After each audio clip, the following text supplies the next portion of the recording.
All right, I love this stuff so much. I'm doing it again because too many people are having problems with the WebEx issue. So I'm just going to drop this into YouTube, the ER redesign. So let's run through this. Um, Ideally, time constraint wise, we would be having these lessons in person. We just didn't have time. So we're going to be doing more rollouts. I'm recording this again today. I'm a day late for the second one, which I'll do right after this one. And then on Monday, plan on having kind of a live Q&A that will be via WebEx to answer any last minute questions. And then lots of us are going to be there throughout the week next week. So we'll have live support. You all know that most of you know that we've done these redesign things in the past. We actually did it with Insight, the same people we did it with 2 weeks ago, back in 2008, and we had a huge increase in satisfaction. We had a giant drop in length of stay. Then, unfortunately, the hospital went and hired McKenzie. After McKenzie, they did Transformational Care 1, Transformational Care 2, all of which pushed the patient farther and farther away from us and led to our current state of inefficiency, which was in full force earlier this year. And then Chandler, we dropped in the trauma bomb this spring. And then, of course, Cerner blew up our system, both at Chandler and Mercy in May. And it's been misery since. So redesign goal, it's simply not to make it you work any harder, it's to make it easier.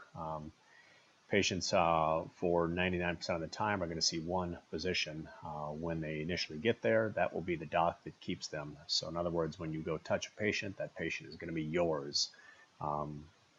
You'll be sharing areas with other doctors, but when a patient arrives, the expectation will be one of you all get up and go see the patient. The other big thing is to try and knock down on the multitasking, the problem when you need to be in 3 different places at 3 times and have 4 different charts up and running. We all know multitasking doesn't work. We know we don't like to wait for nurses. Nurses don't like to wait for us.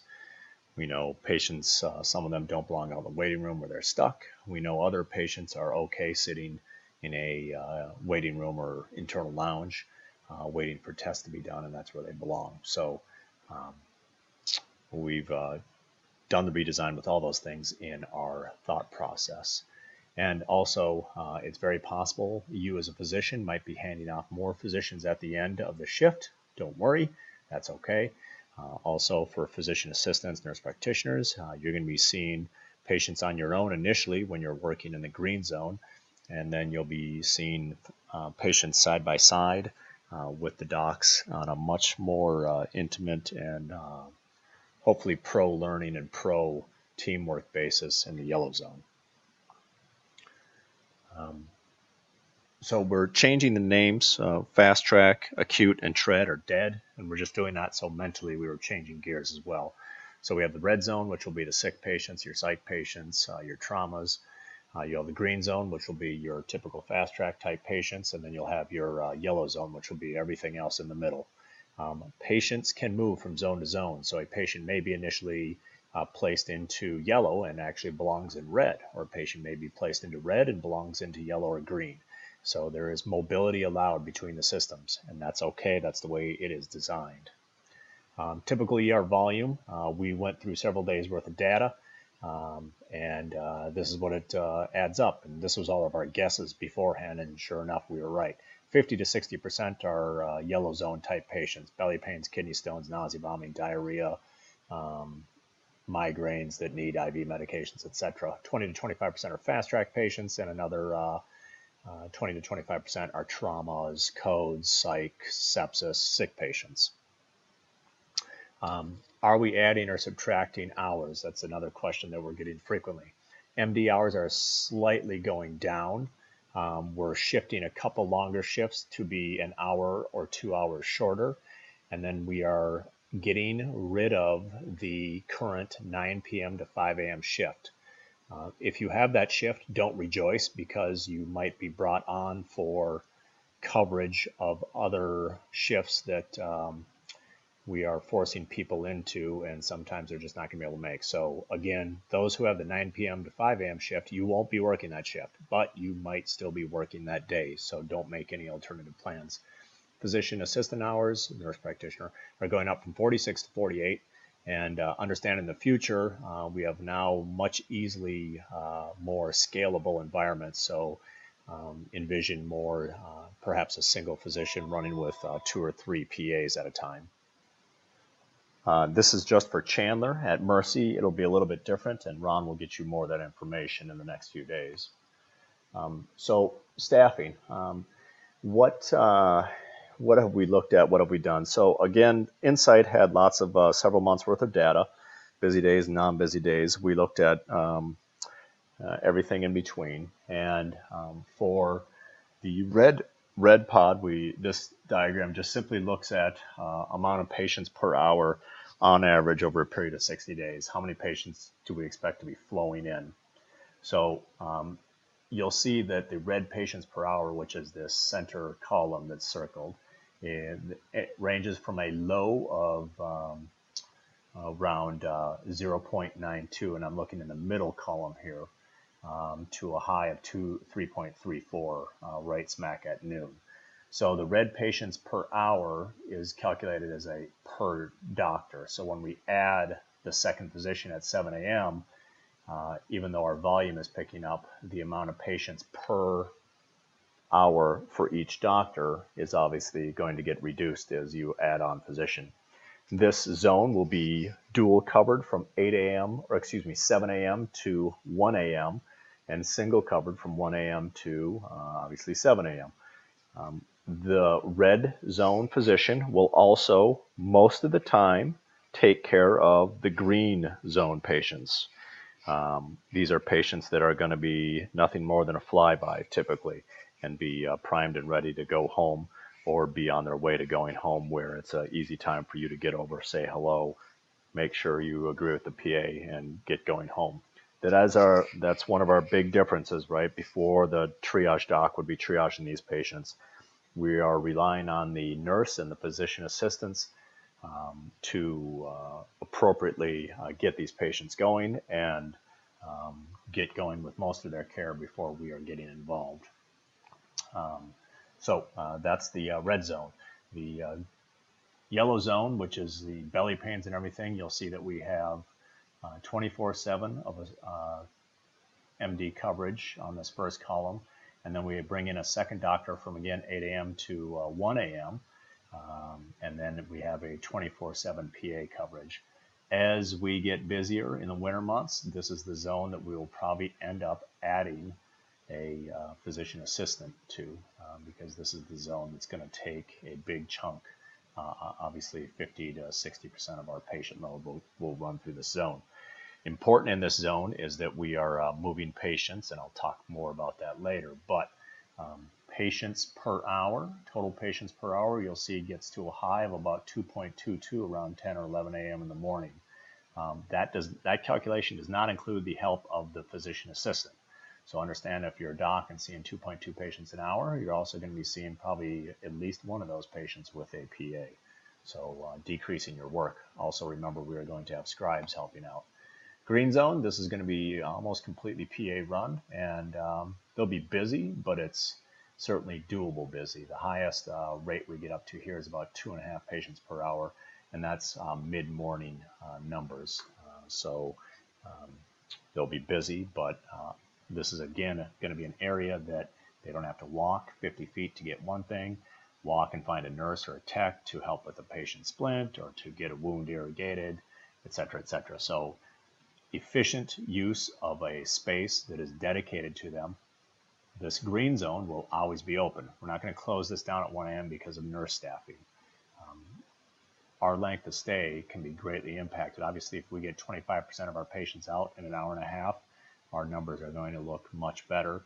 That offloads the department in a number of other areas. So the mantra is every green zone patient gets out of there as soon as possible. You don't delay unless we're obviously in some sort of catastrophic or very busy state. But those are going to be far and few between. and will be individual decisions at that time. So green zone PA is expected to stay in the green zone unless there's categorically nothing to do. If there's nothing to do, no patients to see, they can float up to the yellow zone or perhaps go help with a red zone trauma. But as soon as a green zone patient comes back, they have to get back there because they're going to be the ones doing the intake / triage of that patient. So green zone PA needs to have a very short leash as far as how far away they get. All right, so flow zone. What happens if 10 patients drop into your zone in 30 minutes? And that will happen. And the next lecture, the next talk after this one, I will show you a morning. I just took it from 2 days ago when we saw 185 patients, and we were ridiculously busy in the morning. And I'll show you what the flow would have happened if you were in any one of the zones. So this system is designed to compensate and to be extremely effective 80 to 85% of the time. But we'll have those 6 sigma, those outside, 2 standard deviation moments where 25 patients roll through the door in an hour and 12 of them are red. Just like we do right now, we stretch and expand. Someone comes out, someone comes over and helps you out. So if you're a solo red zone at 2 a.m. and suddenly 2 critical patients come in, your yellow zone night shift doctor is going to obviously come up and help you.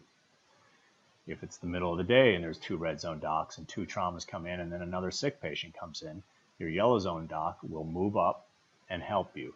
Now, that doesn't mean they keep the patient or stay there. It means they come up and temporarily help where help is needed, with the idea that they need to get back to your own neighborhood to manage that. We always have to manage our own zones that we're working to keep those flowing. But we can slide coverage back and forth. The next slide looks at a simple MDR changes, and you'll be getting emails tomorrow regarding this. If you're physicians, PAs have already gotten these emails, but if you were working the 5 a.m. to 2 a.m., you're now working the 6 a.m. to 2 a.m. If you're working the 6 a.m. to 3 a.m., you're now working the 6 a.m. to 2 a.m. or 2 p.m., excuse me.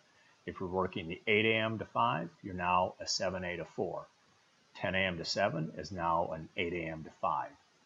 11 a.m. to 9 is now a 2 p.m. to 10 p.m. That's obviously the biggest change of any of the shifts.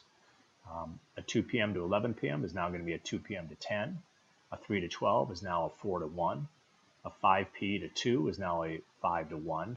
And again, remember the 9 to 5 is off the schedule, but if you are one of those docs working that shift, don't plan on anything yet.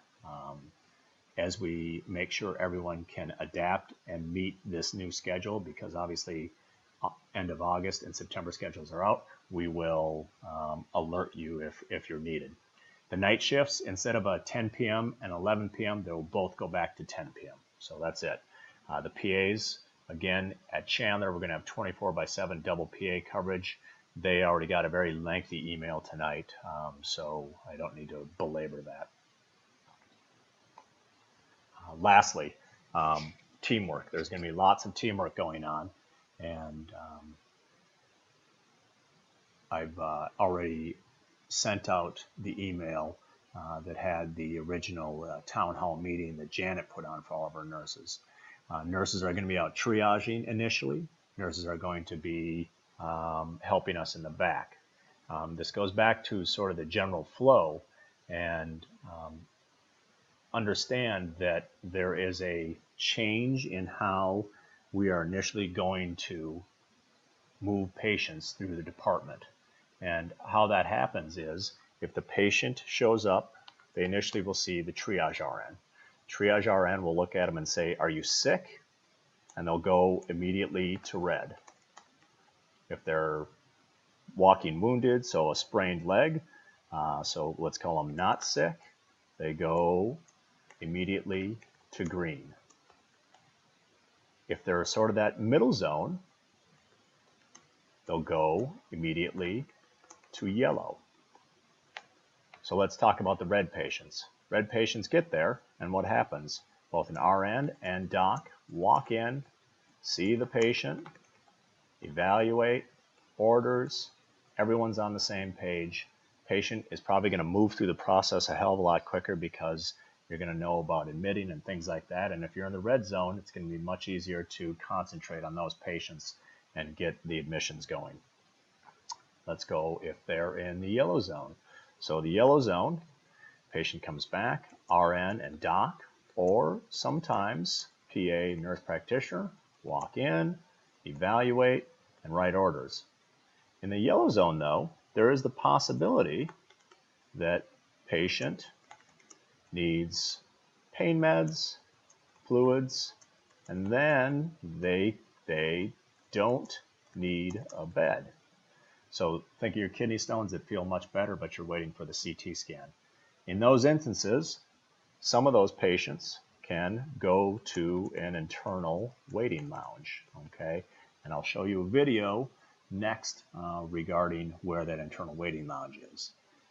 So the whole idea is that we are creating bed space, even when we are full, that will have always a bed available for that patient to move out of the front door to deeper into the emergency department in order to be seen by the clinician. We're not dragging our resources up front like we have been. Though that was necessary back in 2008, due to a number of different changes, it's not necessary now, and we just are going to try to skin the cat in a different way currently. So those patients will go to an internal waiting lounge. Once they're done, once all the tests are done, guess what's going to happen? They're going to be brought back from the internal lounge into a room. You can do a final exam and dispo. Meanwhile, the nurse is there with you because they just got the patient. They said, hey, I'm bringing that patient back into room 23. You walk in, meet them there. Hey, Jimmy, your tests are back. You've got a 3mm kidney stone. The nurse is going to get your prescription for some Norco, Flomax, ibuprofen, Zofran. We're going to have you follow up with urology, and you're going to get going. Goodbye. Much cleaner, much nicer. A little bit of that team steps idea, right, that we were just never able to consummate because the structure wasn't there. And finally, the green zone patients, and again, those are going to be shuffled out immediately at the front, and their PA or the nurse practitioner will walk in and see. They'll order the tests if needed, and then while the patient is waiting, so say their wounds needs to get irrigated, they'll stay on the bed. But if they need an x-ray, they'll go internal lounge, get the x-ray, and then come back when both RN and the PA are ready to see them, ready to bring them back and get everything done. And once again, we're doing almost a team disposition on a big chunk of patients. So this is the kind of whole idea behind the new flow. And as we talk about slides, you're going to have as we talk about this, you're going to have lots of questions, right? And the main question we just all continually get is, what happens when we don't have enough beds? So the next video will address that, as well as my other, what I'm calling question of the day that I got when I worked on Thursday. But that is the end of this initial brief intro. I hope you have found it as miserable as I did, and thanks for listening. Goodbye.